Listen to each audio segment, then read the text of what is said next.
CBS Austin News begins with breaking news.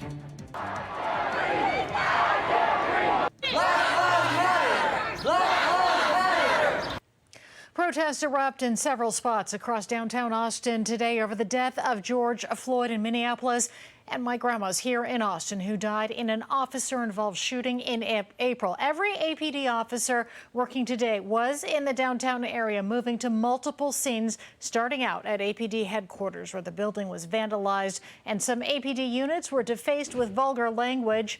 Demonstrators at the time made their way to I-35 and shut down the interstate multiple times. Officers arrested several people and used rubber bullets and pepper spray to disperse protesters.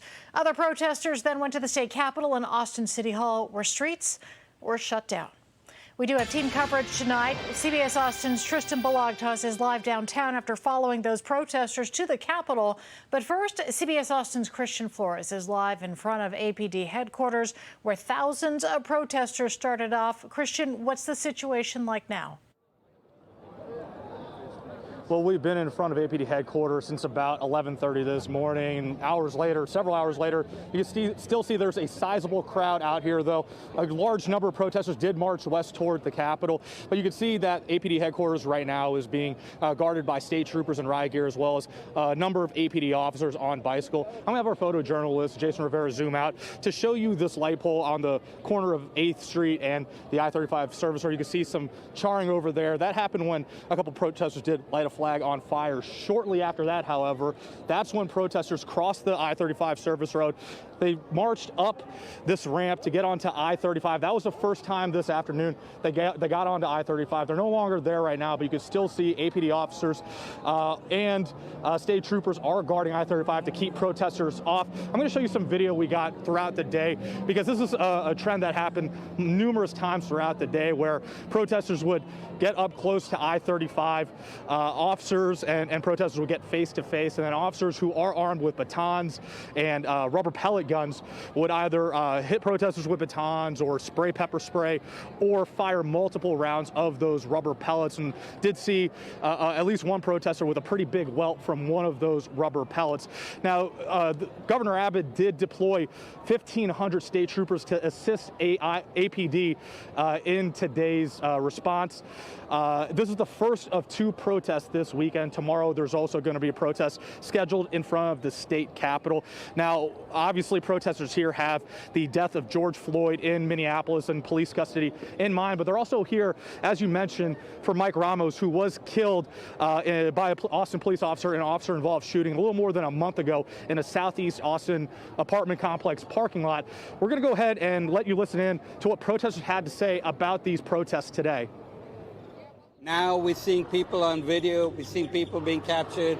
How many of these happened before, when there was no one around? That's what I worry about. A lot of people are getting murdered because police officers are scared. Don't be scared. Just learn how to do your job properly.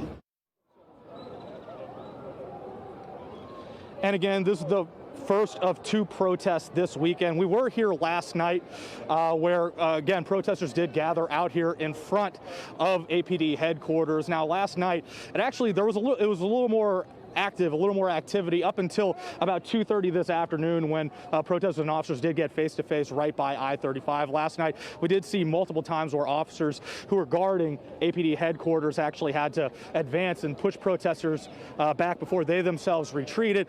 We saw that, and up until about 2:30, we did see a little less activity, and then 2:30 hit, and then for several different instances, we did see officers firing those rubber pellet guns and spraying pepper spray to get protesters to back off and to stay off of I-35, which has since reopened in both lanes at last check. Now, we also have comment from Brenda Ramos, Mike Ramos' mother. She sent out a statement asking protesters, pleading with protesters to keep today peaceful and not to take part in any violence in her son's name's sake.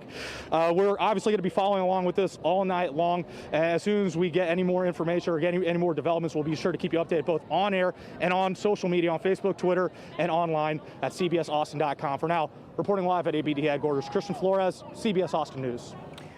Austin Police Chief Brian Manley has since released a statement saying in part, quote, "We appreciate peaceful protest and will continue providing a safe space for the community to express emotions. That being said, violence and destruction of property will not be tolerated," unquote.